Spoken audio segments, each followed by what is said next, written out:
इस क्वेश्चन में पूछा गया है कि ladder pattern in the DNA electrophoresis. ठीक है, डीएनए इलेक्ट्रोफोरेसिस करते हैं, कब करते हैं? जब हम एंडोन्यूक्लियस से जब एंडोन्यूक्लियस एंजाइम से हम डीएनए को ट्रीट करते हैं तो उसके बाद हम डीएनए इलेक्ट्रोफोरेसिस करते हैं। In the apoptosis is caused by the action of which of the following enzyme. जाहिर सी बात है, डीएनए इलेक्ट्रोफोरेसिस कर रहे हैं तो हम एंडोन्यूक्लियस का इस्तेमाल करते हैं। थोड़ा सा हम बता देते हैं कि कौन कौन से पैटर्न दिखते हैं। अगर जेल इलेक्ट्रोफोरेसिस किया गया तो जो डीएनए एंडोन्यूक्लियस होता है वो इंटर न्यूक्लियोसोमल क्लीवेज करता है। एक न्यूक्लियोसोम दूसरे न्यूक्लियोसोम इन दोनों के बीच में क्लीवेज करता है। तो चांसेस है कि दो न्यूक्लियोसोम एक साथ चले जाएं या दो से अधिक, तो उसको ओलिगो न्यूक्लियोसोम कहते हैं। ऐसे फ्रेगमेंट के फॉर्म में बढ़ जाते हैं वो, तो इसलिए जेल इलेक्ट्रोफोरेसिस पे डिफरेंट लैडर्स की तरह क्या होता है, पैटर्न दिखता है, जिसको हम स्टेप लैडर पैटर्न कहते हैं। क्या कहते हैं? Step ladder pattern. तो ये स्टेप लैडर पैटर्न जो है वो क्वेश्चन में आया है। ठीक है, तो वो इस कौन से एंजाइम की एक्टिविटी से होता है? एंडोन्यूक्लियस। अब एंडोन्यूक्लियस के बारे में थोड़ा सा जान लो कि कहाँ से वो आता है। तो ये कैल्शियम सेल के अंदर बढ़ता है नेक्रोसिस के टाइम पे, तो वो इंट्रासेलुलर एंजाइम एक्टिवेशन करता है। उसमें lysosomal enzyme activation, phospholipase and nucleus.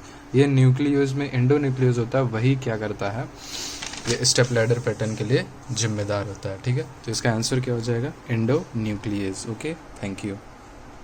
An increase in the cell in response to stress is known as hypertrophy. Yes, we know that. Which of the following does not represent the example of smooth muscle? ठीक है, smooth muscle hypertrophy as an adaptive response to the relevant situation. हमसे पूछा है smooth muscle hypertrophy. यहाँ पे urine outflow obstruction में, तो urinary bladder में hypertrophy. Yes, this is an example of urinary bladder का जो मसल होगा स्मूथ मसल होगा। Triceps in the body builder, triceps जो होता है स्केलेटल मसल का एग्जांपल है, और ये हाइपरट्रॉफी का भी एग्जांपल है, तो ये सही है। स्मॉल इंटेस्टाइन के अंदर जो ऑब्स्ट्रक्शन हो जाता है तो उसका जो प्रायर एरिया होता है उसके अंदर क्या होता है, हाइपरट्रॉफी हो जाता है, तो ये भी एग्जांपल सही है। यूट्रस का एनलार्जमेंट, ये भी जो है वो हाइपरट्रॉफी का एग्जांपल है, जो कि स्मूथ मसल की हाइपरट्रॉफी है। बस यही जो है वो स्मूथ मसल की हाइपरट्रॉफी ना होगी, स्केलेटल मसल की हाइपरट्रॉफी है, तो इसका आंसर जो हो जाएगा वो सी वाला हो जाएगा। Okay, thank you. Metastatic calcification is most often seen in, तो इसका आंसर जो है वो लंग्स है। लंग्स के अलावा और कौन कौन से ऑप्शन हो सकते हैं? देखो, कैल्शियम का डिपोजिशन जो है वो अधिकतर जो होता है वो माइटोकॉन्ड्रिया। अगर बात करें तो कैल्शियम का डिपोजिशन कैल्शियम का जो डिपोजिशन है वो दो टाइप का होता है कैल्सिफिकेशन, डिस्ट्रॉफिक एंड मेटास्टैटिक होता है। मेटास्टैटिक में सीरम कैल्शियम लेवल बढ़ जाता है, लेकिन इसमें सीरम कैल्शियम लेवल नॉर्मल रहता है। इसमें डेड और डीजेनरेटेड टिश्यू के अंदर डिपोजिशन होता है, इसमें लिविंग टिश्यू के अंदर डिपोजिशन होता है। अगर इसका एग्जांपल देखें तो hyper parathyroidism, vitamin D intoxication, milk alkali syndrome and cancer, ये कैंसर। लेकिन हमको बात करना है कि कौन से टिश्यू के अंदर जो होता है मोस्ट कॉमन कैल्सिफिकेशन होता है। तो अब याद कर लो एक बेसिक पॉइंट कि जहाँ भी कैल्सिफिकेशन हो रहा है किसी भी सेल के अंदर, तो वो माइटोकॉन्ड्रिया के अंदर होता है।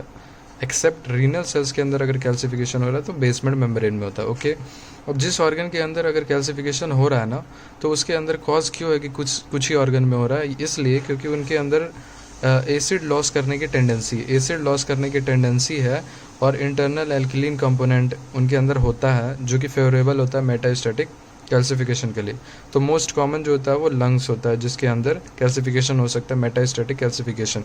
फिर गैस्ट्रिक म्यूकोसा, इंटेस्टाइन का, फिर किडनी, और फिर systemic artery and pulmonary veins.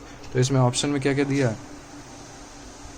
Lungs दिया है, किडनी भी ऑप्शन सही था, लेकिन लिम्फ नोड और लीवर ये दोनों नहीं था। Lungs, gastric mucosa, kidney, systemic artery and pulmonary veins, तो ये सारे जो होंगे वो ऑप्शन हो जाएंगे।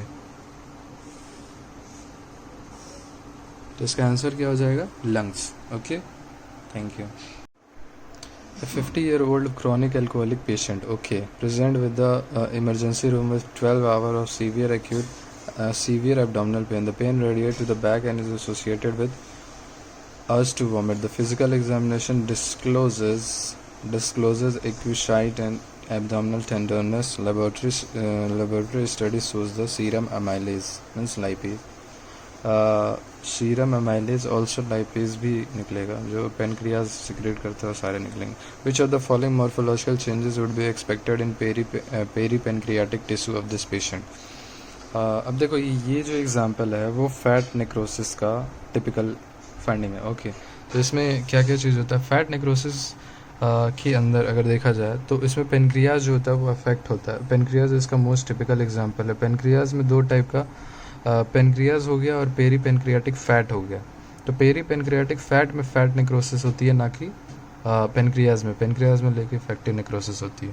अब इसके अंदर ये भी याद रखना कि सीरम कैल्शियम लेवल जो होता है वो घट जाता है। कारण क्या होता है कि इसके अंदर लाइपेज एंजाइम का एक्टिवेशन होता है। एक्यूट पेनक्रियाटाइटिस में क्या होता है, लाइपेज एंजाइम का एक्टिवेशन होता है, जिससे लिपिड जो होता है वो फैटी एसिड में कन्वर्ट होगा। लाइपेज है, तोड़ेगा फैटी एसिड में। अब ये क्या आता है, इसकी कैल्शियम के साथ बाइंड करता है, कैल्शियम के साथ बाइंड करता है, सीरम कैल्शियम के साथ बाइंड करेगा, तो इसलिए कैल्शियम का लेवल जो होता है वो घट जाता है।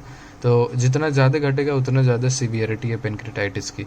तो ये दोनों मिलके एक सपोनिफिकेशन बनाते हैं, मतलब सपोनिफिकेशन साबुन का नुमा स्ट्रक्चर बनाते हैं, जिसको chalk like yellow white deposits जो होते हैं वो बनाते हैं। ठीक है, अब ये उन ऑर्गन्स में होता है जिनके अंदर हाई फैट होता है और उसके साथ साथ लाइपेज का एक्टिवेशन होता है, जैसे ब्रेस्ट टिश्यू, जैसे पेनक्रियाटाइटिस, जैसे वोमेंटम tissue.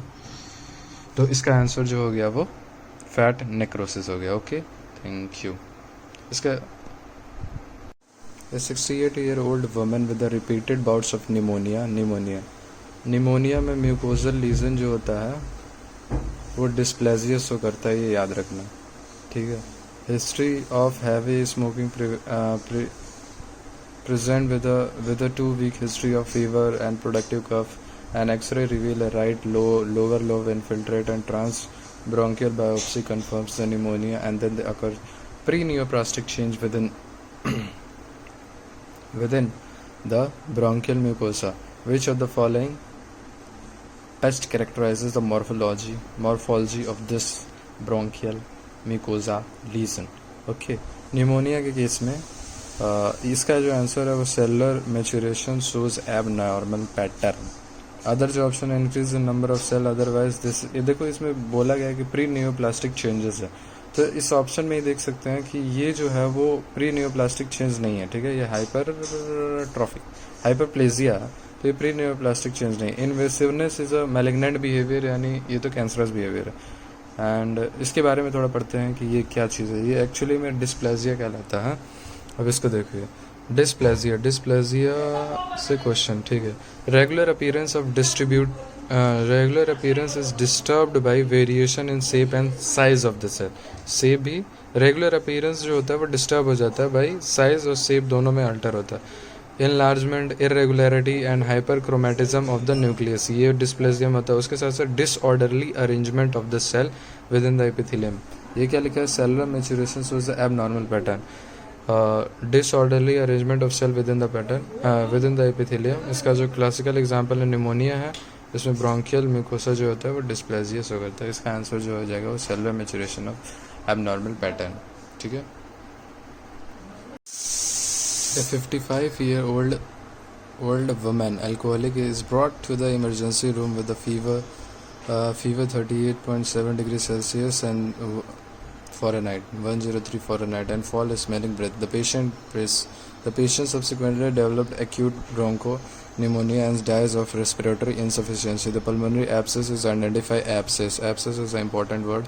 Abscess is related to which type of necrosis? Liquefactive necrosis. Is identified on autopsy, and histological examination of the wall of the lesion would most likely to demonstrate which of the following pathological changes. Abscess formation से